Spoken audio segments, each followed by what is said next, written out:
보니까 무기가 있었네. 무기가 있었어요. 바에 들어갈 때.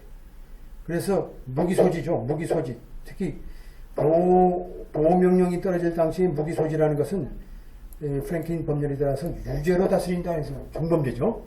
중범죄에 해당된다. 그러니까 왜냐하면 이 소위 보호명령, 오더 프로텍션이라는 뜻은 뭐냐면 이게 이 사람을 괴롭히지 말라고 법적으로 띄워놓은 건데 언제 이 사람을 한번 해볼까? 뭐 칼이나 하여튼 총을 가지고 가게 되면 위험하잖아요.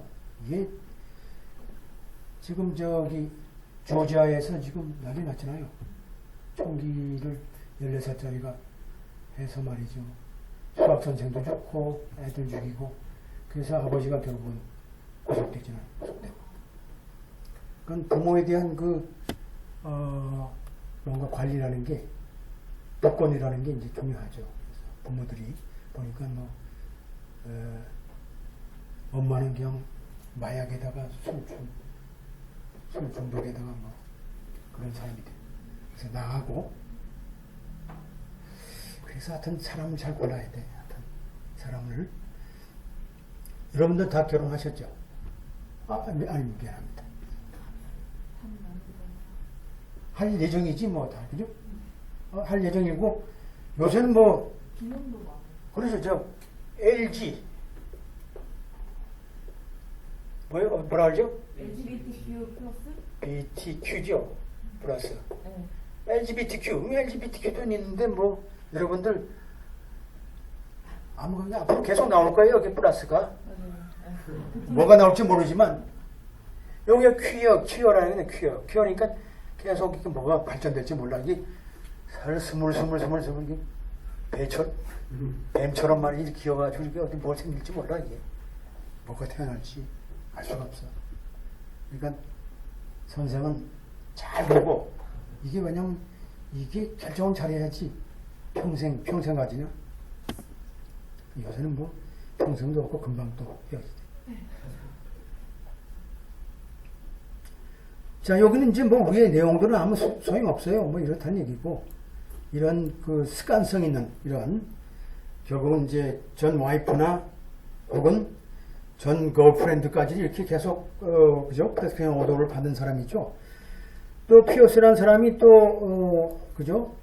이런 기소장에 이제 기소된 거죠. 그래서 카운트 1은 뭘까요? 린 오더를 이제 위반했다라는 거죠. 그래서 린에 대한 협박. 또 문자. 카운트 2는 뭘까요? 2010년 12월 6일날 결국 무기를 소지했다는 거죠. 이런 상태에서 스타인 오더, 그러니까 발효된 상태에서도. 그랬더니 피어스가 뭘까요? 자, 이 사건은 편견이 있기 때문에 자, 이 사건은 별개로 좀 재판해달라고 요청한 거죠. 그리고 원심법은 뭐예요? 그걸 거부한 거예요. 왜냐하면 뭐 이 사건은 뭐 비슷한 거 아니냐. 그리고 피어스한테 우리가 발생될 수 있는 편견 자체가 사실상 별개 심리를 할 만큼 충분하지 않다라는 거죠. 이 사건은 뭐 뻔한 건데 네가 별개로 해가지고 뭐 걸프렌드하고 뭐 엑스와이프하고 뭐 달라질 게 뭐 있냐.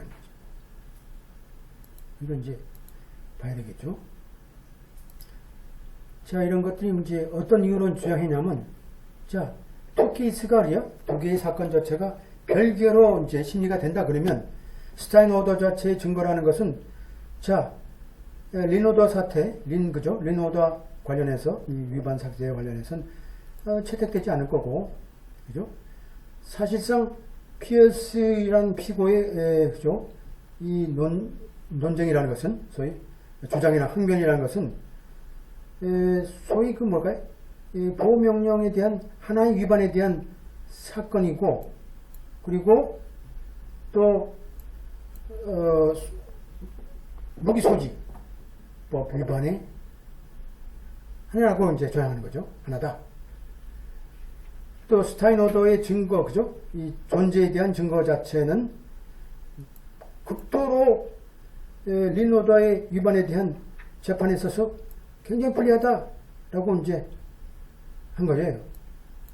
그러니까 뭐 항소심에서 뭐 그런 것 같은데 만에 하나 이 하나의 기소장에서의 이 범죄 상태에 병합이 아니었다 그러면 배심원들이 그죠? 어떻게 돼요?